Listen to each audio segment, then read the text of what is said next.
Assalomu alaykum azizlar.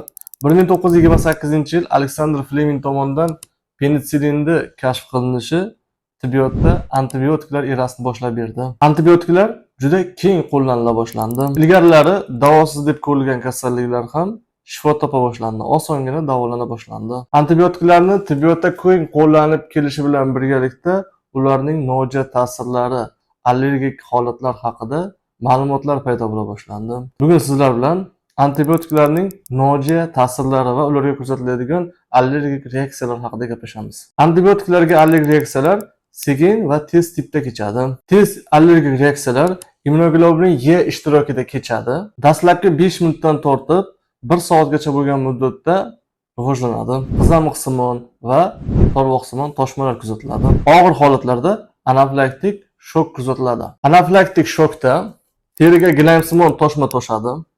Ko'z, qovoqlar, yuzlar shishadi. Butun tana qizg'ish rangda bo'ladi.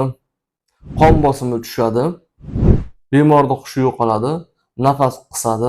Anafilaktik shokda tez yordam ko'rsatilmasa, anafilaktik shok bemor o'lim bilan yakunlanishi mumkin. Bundan tashqari, bir qancha viruslar, Epstein-Barr virusi, sitomegalovirus va boshqa shu kabi gerpes viruslari infeksiyasi fonida bemorda antibiotik qo'llanilganda ba'zan allergik reaksiyalar kuzatilishi mumkin. Bu allergik reaksiyalar rivojlanishiga o'z navbatida xuddi shu infeksiyalar sababchi bo'lib, keyinchalik shu antibiotikni qayta qo'llanilganda odatda allergik reaksiyalar kuzatilmaydi. Har 3 tadan bitta holatda antibiotikka nisbatan reaksiyalar psevdoallergik tipda kechadi va immun mexanizmni kechmaydi. Penitsillinlar, sefalosporinlar, karbapeninlar o'xshash kimyoviy tuzilishga ega. Shu sababli penitsillinga allergiyasi bor bemorlarda qolgan ikkita guruhga nisbatan ham allergik reaksiyalar kuzatilish ehtimoli baland bo'ladi. Immunoglobulin Y bilan bog'liq allergik reaksiyalar juda tez rivojlanadi. Ya'ni 1 soatgacha bo'lgan muddatda rivojlanib, o'zining klinik belgilarini namoyon qiladi. Immunoglobulin Y bilan bog'liq bo'lmagan allergik reaksiyalar odatda 3 sutkadan keyin paydo bo'ladi. Penitsillinlarga allergiyalar. Penitsilin gruppasiga kiruvchi antibiotiklarga nisbatan tez allergik reaksiyalar anafilaktik shok ko'rinishida kechadi. Ampetsilin va amoksisillinni qo'llanilganda 10% bemorlarda gemorragik bo'lmagan pufaksimon tugunchali toshmalar kuzatiladi. Boshqa penitsilin qatori antibiotiklarda bu holat 2% gacha bo'lgan vaziyatlarda uchraydi. Bunday toshmalar odatda davoni birinchi haftasida paydo bo'ladi. Dastlab tizza va tirsaklarga chiqadi.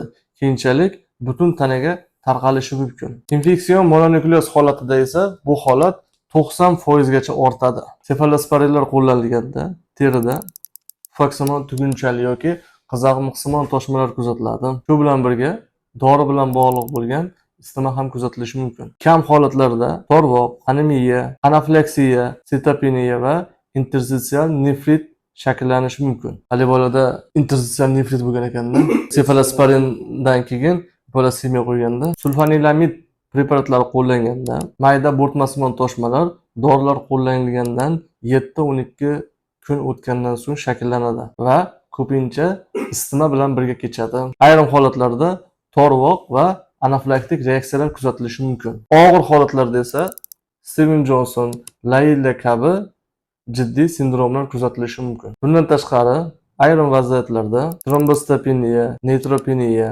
buyrak va jigar zararlanishlari kuzatilishi mumkin. Aminoglikosidlar esa sezilarli darajada nefrotoksik va ototoksik ta'sirga ega. Aminoglikosidlar qo'llanganda tez allergik reaksiyalar kam kuzatiladi. Nojo'ya ta'sirlar sifatida terida har xil shakldagi toshmalar va isitma kuzatilishi mumkin. Vankomitsinda esa qizil odam yoki qizil bo'yin sindromi kuzatilishi mumkin. Tananing yuqori qismlarida, bo'yinda, yuzda qizarish, qichish kuzatiladi. Ayrim holatlarda esa xuddi shu belgilar qon bosimi tushishi bilan birga kechadi. Bu holat immunologik xarakterga ega bo'lmagan gistaminni ajralishi bilan bog'liq hisoblanadi. Vankomitsinni bunday nojo'ya ta'sirdan qochish uchun preparatni 1-2 soat davomida asta-sekinlik bilan yuborish kerak. Preparatlarni ishlatishdan avval antigistamin preparatlarini ham qo'llasa bo'ladi.